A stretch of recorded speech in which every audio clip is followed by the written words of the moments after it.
오늘은 빌립보서 2장 12절에서 18절의 말씀입니다. Book of Philippians chapter 2 verse 12 through 18. 다 자리에서 일어나셔서 빌립보서 2장 12절에서 18절 말씀을 한 목소리로 봉독합니다. 그러므로 내 사랑하는 사람들이여, 여러분이 항상 순종했던 것처럼 내가 여러분과 함께 있을 때뿐 아니라 지금 내가 없을 때도 두렵고 떨리는 마음으로 여러분의 구원을 이루십시오. 여러분 안에서 하나님의 기쁘신 뜻에 따라 결단하게 하시고 행동하게 하시는 분은 하나님이시기 때문입니다. 무슨 일을 하든지 여러분은 불평이나 분쟁 없이 하십시오. 이는 여러분이 흠없고 순전한 사람들이 돼 뒤틀리고 타락한 세대 가운데서 책망받을 것이 없는 하나님의 자녀들로서 세상에서 하늘의 별들처럼 빛나게 하려는 것입니다. 생명의 말씀을 꼭 붙들어 그리스도의 날에 내게 자랑이 되게 하십시오. 이는 내가 헛되이 다름질하거나 헛되이 수고한 것이 아니기 때문입니다. 이제 내가 여러분의 믿음의 제사와 예배에 내 피를 붓는 일이 있을지라도 나는 기뻐하고 여러분 모두와 함께 기뻐할 것입니다. 여러분도 함께 기뻐하고 나와 함께 기뻐하십시오. 아멘. 하나님의 말씀입니다. 자리에 앉으시기를 부탁드립니다. 우리 계속해서 빌립보서를 21일 동안 보고 있는데요. 오늘은 빌립보서 2장 12절에서 18절 말씀을 통해 계속 뛰어라, 계속하라. 하여튼 괜찮아요. It's okay. 나를 향해 오는 줄 알았는데 이렇게 왔었는데 괜찮습니다. 예배에 이런 모습이 있는 게 너무 감사하죠. 다른 교회 같았으면 큰일 납니다. 저는 괜찮아요. I'm ready for anything. Come on, brother. 제가 질문 하나로 오늘 말씀을 시작합니다. 제가 보여드리는 다음 직업들의 공통점을 한번 찾아보십시오. 혹시 여러분이 이 일을 하고 계실지도 모르겠어요. 네, 저는 여러분을 생각하고 한 게 아니라 제가 이런 직업들을 좀 적어봤습니다. 은행 창구 담당자, 텔러 마케터, 보험 판매원, 기사, 부동산 중개인, 경비원. 위에 기록된 직업들의 공통점은 죄송합니다. 앞으로 사라질 직업입니다. 미안해요. 정말 이런 직업들이 사라질까라고 질문해 봅니다. 근데 역사를 보면요, 이미 수많은 직업들이 사라졌습니다. 제가 예를 하나 드리겠습니다.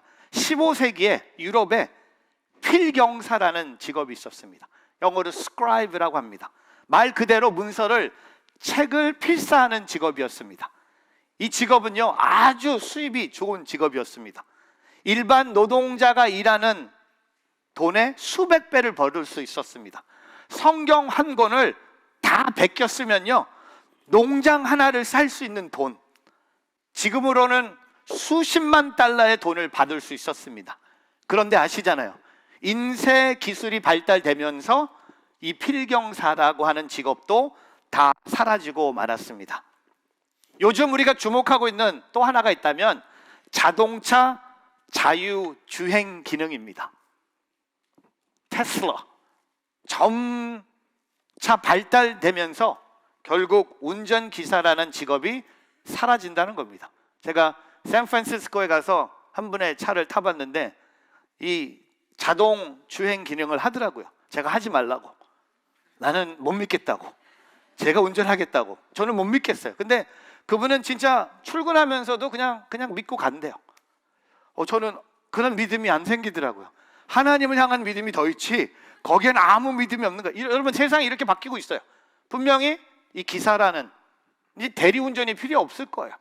그 다음에 또 하나, 앞으로 모바일 뱅킹, 온라인 뱅킹. 혹시 여러분 중에 지금 온라인 뱅킹 하시는 분 계세요? 많이 계실 겁니다. 죄송합니다. 은행에 근무하시는 분들 많을 텐데 이제는 은행에 가서 누굴 만날 필요가 없어요. 온라인으로 다 됩니다. 여러분, 세상은요, 계속 우리가 하는 일들이 거의 없어질 거예요. 저는 집에서 우리 아내랑 이런 얘기 해봤습니다. 저는 목사고 저희 아내는 약사입니다. 목사와 약사를 비교했을 때 어느 직업이 먼저 사라질 것인가? 여러분 생각에는 어떠세요? 목사요? 죽을래? 목사가 아니죠. 약사죠. 로봇가 약을 만들어주면 되는 겁니다. 목사님은 있어야 되지 않습니까? 아멘 한번 해주세요. 또 해주는 사람은 뭐야 또? 여러분, 근데 오늘 빌립보서 말씀은요, 우리가 평생 할 수 있는 일을 얘기합니다. 평생 해야 할 일을 얘기합니다. 사라질 일이 아니라 우리가 평생 해야 할 일이에요. 그리고 우리가 평생 할 수 있는 일, 여러분 이런 일 하고 싶지 않습니까? 어떤 일을 사도 바울이 얘기하고 있는지 먼저 빌립보서 2장 12절 보세요. 같이 한번 읽어보겠습니다. 시작. 그러므로 내 사랑하는 성도들이여, 여러분이 항상 순종했던 것처럼 내가 여러분과 함께 있을 때문 아니라 지금 내가 없을 때도 두렵고 떨리는 마음으로 여러분의 구원을 이루십시오. 여러분 저 따라해 보세요. 여러분의 구원을 이루십시오. 아니, 구원 받았으면 받았지, 아직 안 받았으면 안 받은 거지. 구원을 이룬다? Continue to work out your salvation. 도대체 무슨 뜻입니까? 구원을 이루다 라는 말은요, 어떤 공적인 의를 쌓아서 부족했던 구원의 필요를 채우는 것을 말하는 것이 아니라, 여러분 구원을 이루십시오라는 것은요, 헬라어로 보면 완전히 이루어질 때까지 계속한다는 겁니다. 완전히 이루어질 때까지 계속하는 것이 구원을 이룬다는 거예요. 영어로 continue, keep going. 여러분, 오늘 우리가 주님 품에 안기는 그날까지 우리가 계속해야 할 일이 있다고 오늘 성경은 말하고 있습니다. 죽는 날까지, 아니면 주님이 오시는 그날까지 우리가 계속 중요하게 가치 있는 일이 있다는 겁니다. 그 일은 도대체 무엇인가? 그 일을 이해하기 전에 13절에 이런 고백을 합니다. 한번 읽어볼까요? 시작. 여러분 안에서 하나님의 기쁘신 뜻에 따라 결단하시고 행동하게 하시는 분은 하나님이시기 때문입니다. 여러분, 하나님의 기쁘신 뜻에 따라 결단하고 행동하는 것, 이것이 바로 우리가 이 땅에 사는 동안 계속 해야 할 일입니다. 하나님께서는요, 오늘 우리에게 하나님 뜻대로 계속해야 할 일 3가지를 말씀하고 계십니다. 오늘 우리가 계속 continue 해야 될 일을 3가지를 함께 고백합니다. 첫 번째, 계속 죄와 싸워라. 저를 따라해 보세요. 계속 죄와 싸워라. Continue to fight sin. 여러분, 오늘 하나님께서 당신을 계속해서 죄와 싸우는 거룩한 삶으로 부르셨다는 겁니다. 죄를 받아들이는 것이 아니라, 죄를 그냥 용납하는 것이 아니라, 오늘 하나님께서 저와 여러분에게 죽는 날까지 이 죄와 싸우라고 말씀하십니다. 빌립보서 2장 15절입니다. 같이 한번 읽어보겠습니다. 시작.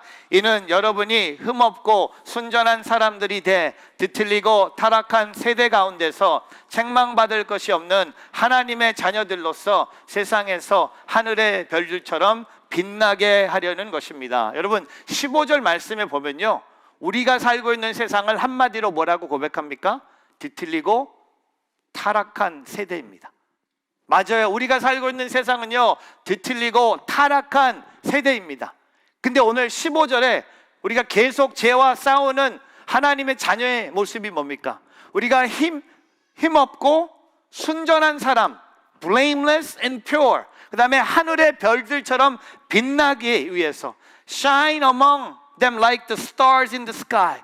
그렇게 되기 위해서는요, 우리가 가만히 살아서는 안 된다는 겁니다. 그냥 예배만 드려서는 안 된다는 겁니다. 죄와 싸워야 된다는 겁니다. 죄를 물리쳐야 된다는 겁니다. 여러분, 우리가 예수 믿기 전에는요, 죄의 절대적인 지배 안에 있었습니다. 죄의 노예였습니다. 하지만 우리가 예수 그리스도를 믿음으로 이제는 우리는 죄의 노예가 아닙니다. 우리는 하나님의 자녀가 됐습니다. 내 마음속에 복음의 생명이 임하기 시작했습니다. 근데 오늘 우리의 문제는 뭡니까? 우리는요, 죄와 싸우지도 않고 그냥 영적인 은혜만 사모합니다. 여러분, 진정한 영적인 은혜가 뭔지 아세요? 죄와 싸우는 것입니다. 여러분, 시편 1편 1절, 시편 시편의 시작이 뭔지 아십니까? 바로 이 말씀이에요. 한번 읽어볼까요? 시작. 복이 있는 사람은 악한 사람들에게 따라가지 않고 죄인들의 길에 서지 않으며 남을 업신 여기는 사람들과 자리를 함께하지 않고. 여러분, 시편이요, 뭘 갖고 시작합니까? 죄를 싸우라고 얘기하는 거예요. 오늘 1절 말씀에 세 가지 싸움을 얘기합니다. 제일 먼저 악한 사람들의 꾀를 따라가지 않고. 따라간다, 영어로 어떤 단어를 씁니까? walk. 죄인의 길을 따라가지 말라는 겁니다. 두 번째 1절에 우리에게 경고하는 게 뭡니까? 죄인들의 길에 서지 않으며. 두 번째 영어 단어가 뭡니까? stand. 죄인들의 길에 서지 말라는 겁니다. 그리고 맨 마지막에 뭡니까? 남을 업신 여기는 사람들과 자리를 함께 하지 말라고 합니다. 영어로 세 번째 단어가 뭡니까? sit, walk, stand, sit 하지도 말라는 겁니다. 죄와 타협하지 말라는 겁니다. 뭐 다른 사람들도 다 하는데 이건 너무 자연스러운 죄가 아닙니까? 남들도 다 그러는데 좀 봐주시죠. 아닙니다. 우리가 거룩한 하나님의 자녀로 살기 위해서, 하나님 나라의 빛나는 별들처럼 빛나기 위해서 우리는 죄와 싸워야 됩니다. 여러분, 속지 마세요. 죄는 어쩔 수 없는 것이 아닙니다. 예수 그리스도의 이름으로 죄와 싸우세요. 싸우다 죄에 넘어진다고 해도 다시 일어나서 다시 예수의 이름을 외치고 그 죄와 싸우세요. 눈으로 죄를 짓지 않기를 바랍니다. 우리의 손으로 죄를 짓지 않기를 바랍니다. 우리의 마음으로 죄를 짓지 않기를 바랍니다. 우리의 행동으로 죄를 짓지 않기를 바랍니다. 가고 싶은데 다 가고, 마실 거 다 마시고, 피우고 싶은 거 다 피우고, 우리의 몸, 부부 외에는 다른 어떤 성적인 관계는 하나님이 기뻐하지 않으신다는 겁니다. 거룩한 부부가 되길 바랍니다. 그 죄와 싸우십시오. 제가 결혼식 주례하면서 항상 하는 말이 있잖아요. 서약하기 전에 이 형제한테 물어봅니다. 오늘 이 서약은 한마디로 이겁니다. 이 여자한테 예스하는 거고 나머지 이 세상에 있는 모든 여자에게 노하는 겁니다. 똑같이 자매에게 모든 남자 예스가 아니라 노고, 이 남자에게 예스하는, 할 준비가 되면 결혼하자는 겁니다. 네, 여러분, 결혼해요. 근데 종종 헤어져요. 누구의 책임? 전혀 책임을 저한테도 있는 것 같아요. 제가 뭔가 잘못한 것처럼. 여러분 아세요? 오늘 우리는 죄와 싸워야 됩니다. 죄가 가정을 무너뜨릴 수 있어요. 죄가 여러분의 자녀들을 무너뜨릴 수 있어요. 죄를 그냥 받아들이지 마세요. 쫓아내세요. 예수의 이름으로 선포하세요. 죄야 떠나갈지어다. 물리치세요. 그냥 뭐 다 하니까, 다 괜찮으니까 요만큼의 거짓말 괜찮겠지. 다른 사람들도 다 하는데. 훔치는 일, 거짓말하는 일, 속이는 일, 이런 일들과 싸우세요. 손과 발, 몸, 하나님의 거룩한 산 제사로 드릴 수 있는 우리의 삶이 되기를 주의 이름으로 축복합니다. 제가 오늘 막 설교가 막 군인처럼 막 설교하는데 싸워요. 파이팅! 옆에 있는 사람 한번 보세요. 죄와 싸우세요. 계속 싸우세요. 계속 싸워야 됩니다. 싸워야 됩니다. 두 번째, 계속 공동체와 연합하라. 저 따라해 보세요. 계속 공동체와 연합하라. Continue to remain united in community. 여러분, 우리가 예수 안에서 하나 되는 공동체 삶으로 부르십니다. 여러분, 빌립보서의 큰 주제가 기뻐하라잖아. 근데 그 기뻐하라 안에 흐르는 빌립보서의 또 하나의 주제가 뭡니까? 영적 승리하는 하나 되는 공동체입니다. 사도 바울이 이 감옥 안에서 빌립보서를 쓰면서 이 교회의 성도들이 하나 되기를 원한다는 겁니다. 오늘 그것을 14절에 이렇게 말합니다. 무슨 일을 하든지 여러분은 불평이나 분쟁 없이 하십시오. 여기 불평은요, 하나님에 대한 불신입니다. 하나님에 대한 불신이에요. 불평하는 사람은요, 어떤 상황을 만났을 때 무슨 생각이 드는지 아십니까? 하나님, 도대체 왜 그러십니까?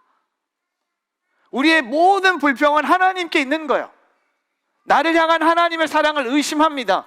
나를 사랑하시는 하나님께서 나에게 선한 것을 주신다고 했는데 그 믿음이 흔들리기 시작합니다. 그래서 지금 상황에 되게 불평이 생기는 거예요.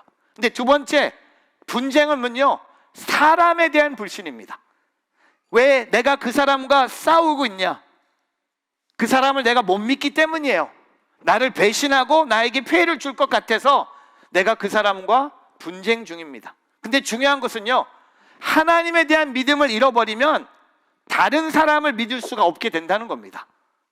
당연하죠. 하나님을 못 믿는데 어떻게 사람을 믿겠습니까? 그래서 불평이 생긴 사람은 분쟁을 경험하는 거예요. 여러분, 이 불평과 분쟁은요, 같이 흘러가는 거예요. 하나님에 대한 불신이 있는 사람은 분명히 사람에 대한 불신이 있는 거예요. 그러면 우리가 어떻게 해야 됩니까? 계속 하나됨을 지키기 위해서 우리는 불평하지 말아야 돼요. 그러면 분쟁도 사라질 것입니다. 여러분, 불평을 없애는 방법이 간단합니다. 온전하신 하나님께서 나를 사랑하신다는 사실을 기억하면 돼요.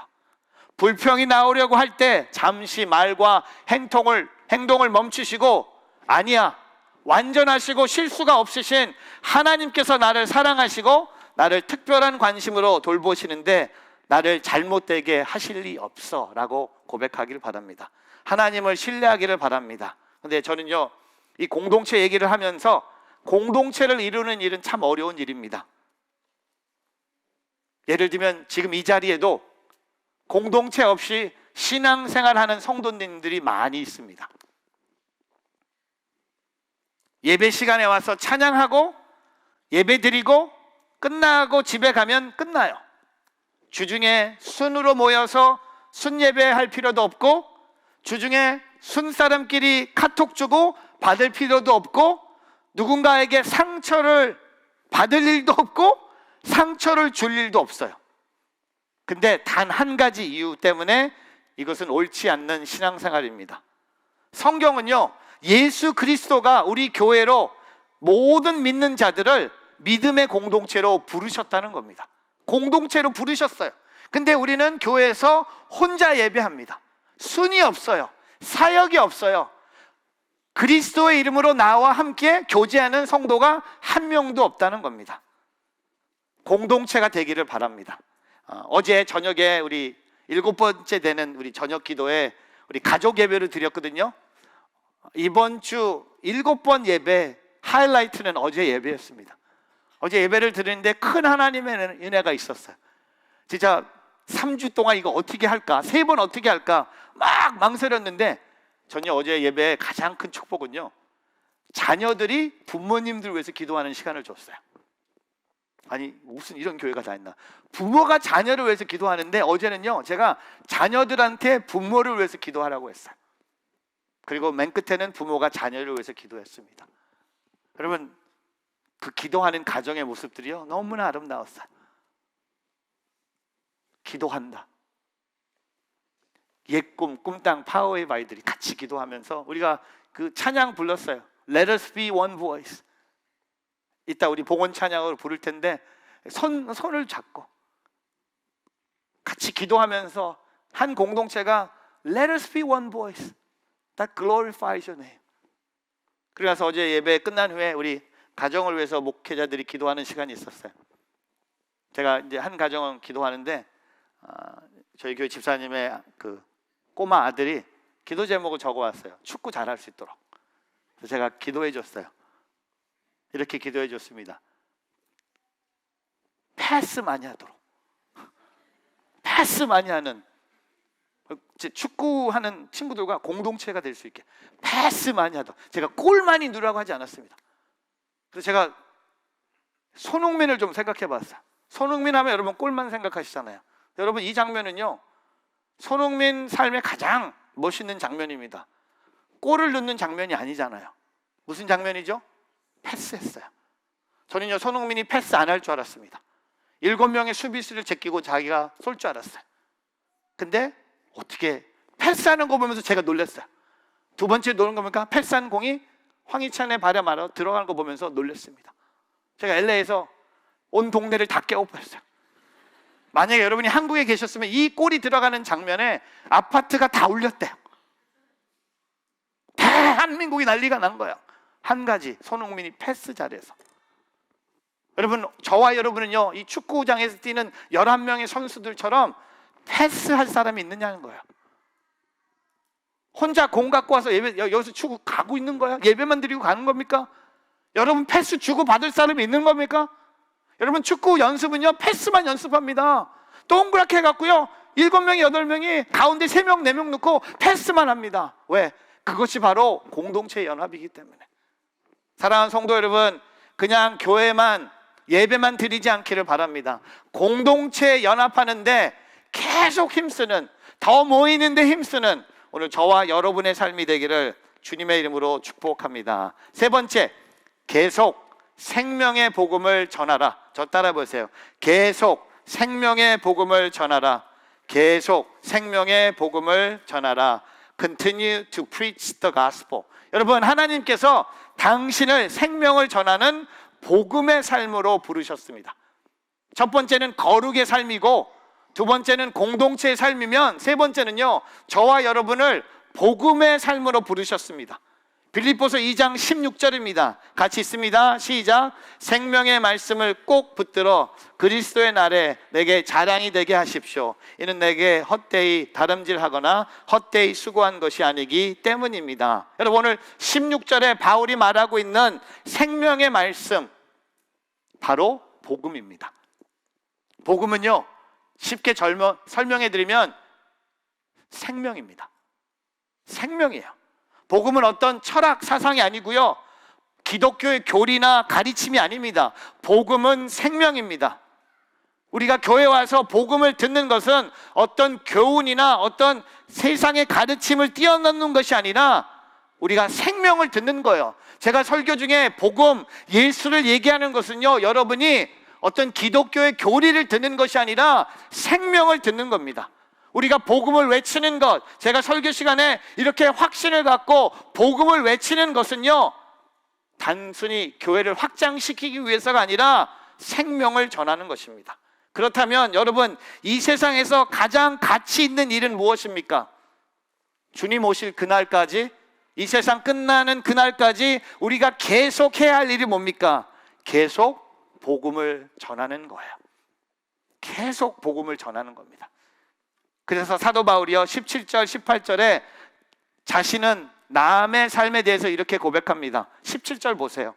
같이 있습니다. 17절 18절. 이제 내가 여러분의 믿음의 제사와 예배에 내 피를 붓는 일이 있을지라도 나는 기뻐하고 여러분 모두와 함께 기뻐할 것입니다. 여러분도 함께 기뻐하고 나와 함께 기뻐하십시오. 여러분, 17절에 내 피를 붓는 일이 있을지라도, 이게 무슨 일인지 아세요? 이거 어마어마한 일입니다. 내 생명을 다 드릴지라도, 내가 복음을 전하면서 생명을 잃을지라도, 내가 내 생명을 희생할지라도 나는 기뻐하고 여러분 모두와 함께 기뻐할 것입니다. 여러분, 사도 바울이요, 이제 빌립보서의 주제인 기뻐하라는 것을 강조하면서 얘기하고 있습니다. 17절에 나는 기뻐하고 여러분 모두와 함께 기뻐할 것입니다. 18절에 여러분과 함께 기뻐하고 나와 함께 기뻐하십시오. 무슨 일에? 내가 생명을 잃을지라도, 내가 생명을 희생할지라도 여러분이 내 생명을 통해서 복음을 위한 삶을 살 수 있다면 나는 기뻐하고 기뻐하겠다는 겁니다. 여러분, 이것을 우리가 계속 외쳐야 된다는 겁니다. 복음이 생명입니다. 복음은 어떤 다른 종교에서 주는, 그러니까 비교할 수 없는 생명이라는 겁니다. 복음은 예수 그리스도라는 겁니다. 그래서 로마서 1장 16절에 나는 복음을 부끄러워하지 않습니다. 이 복음은 믿는 모든 사람에게 구원을 주시는 하나님의 능력이기 때문입니다. 먼저는 유대 사람에게요, 다음에는 그리스 사람에게입니다. 여러분, 생명을 전하는 복음의 삶, 전도자의 삶을 사시기를 주님의 이름으로 축복합니다. 말씀을 정리하겠습니다. 미국, 옛날 얘기인데요, 미국 서부 골드러시 시대가 있었습니다. 그래서 수많은 사람들이요, 금광을 찾아서 서부로 몰려갈 때가 있었어요. 그 중에 RUW라는 사람이 있었는데, 이 사람은요, 자기의 전 재산을 다 팔고 그것도 모자라서 은행에서 돈을 빌려서 금을 채굴할 수 있는 좋은 장비들을 샀습니다. 그리고 금을 캐기 시작했어요. 근데 운 좋게도요, 처음에는요 금을 발견한 거예요. 근데 몇 달이 지나서 더 이상 금이 나오지 않았어요. 그래서 아무리 땅을 파도 금이 나오지 않으니까 포기합니다. 그래서 비싼 장비를 고물상에게 헐값에 팔아요. 그리고 자기 삶으로 돌아갔어요. 근데 이상한 것이 뭐냐면 그 고물상 아저씨가 혹시나 해서 더비가 땅을 파던 자리에 가서 그 자리에서 조금씩 더 파기 시작했어요. 근데 놀랍게도요, 파기 시작했는데 91cm를 더 파니까 금이 쏟아진 거야. 이 사람이 땡 잡은 거야. 고물상 주인이 장비도 싸게 사서, 그리고 심심해서 다른 사람이 밥상 다 차려놨는데 거기에 가서 톡톡톡 하니까 금이 쏟아진 거야. 근데 이 소식이요, 누구한테 들려서 제일 배가 아팠을까요? 여기 나오는 R.U. 더비가 이 소식을 듣게 됩니다. 그러고 나서 R.U. 더비가 이렇게 얘기했어요. 아씨, 이거 뭐야? 아, 기분 나빠. 아, 자막이 이런 거 아니잖아. 어? 나는 왜 이렇게 안 돼? 내가 다 해놨잖아. 내가 다 팠는데. 저 아저씨 고물상 아저씨 고물 같은 게 그냥 몇 번 근데 이렇게 얘기하지 않았어요. 뭐라고 얘기했습니까? 내가 이제는 포기하지 않고, 포기하고 싶은 순간이 와도 다시는 포기하지 않으리. 그렇게 다짐했다고 합니다. 아무한테 얘기하지 않고요, 본인이 다짐했다고 합니다. 이제 포기하고 싶은 순간이 와도 이제 나는 이제 더 이상 포기하지 않으리라고 이것을 통해 배운 거예요. 그리고 나서 R.U. 더비가, 제가 왜 이런 얘기를 하겠습니까? 잘 됐을까요? 안 됐을까요? 잘 됐으니까 얘기하지 않습니까? 안 되는 얘기를 결론을 내리겠습니까? 새로운 잡을 찾아요. 세일즈에 들어가는데 그 당시에 최고의 세일즈 왕이 됐다는 이야기가 들려왔습니다. 여러분, 포기하지 마세요. 포기하고 싶은 순간이 있을 때 다시는 포기하지 않으리라고 고백하세요. 오늘 이 세 가지 제가 여러분께 우리가 포기하지 말아야 될 것들, 죄와 싸우세요. 그래서 거룩한 하나님의 자녀들이 되세요. 공동체 연합을 이루세요. 그래서 공동체의 은혜를 맛보세요. 그리고 계속 생명의 복음을 전하세요. 저는요, 2023년에 여러분이 이 세 가지와 계속 싸우기를 바랍니다. 거룩한 하나님의 자녀들이 될 것이고, 교회 안에서 공동체의 기쁨을 누릴 것이고, 또한 세상에 나가서 잃어버린 영혼들을 그리스도로 인도할 수 있는 예배와 성령과 선교의 공동체가 되는 저와 여러분의 한 해가 되기를 주님의 이름으로 축복합니다. 기도하겠습니다. 하나님 아버지, 오늘도 그 죄와 싸우게 하여 주심에 감사합니다. 오늘도 계속 그 공동체와 연합하게 해 주심에 감사합니다. 오늘도 계속 생명의 복음을 전하는 우리 모두의 삶이 되게 하여 주시옵소서. 감사드리며 예수 그리스도의 이름으로 기도합니다. 아멘.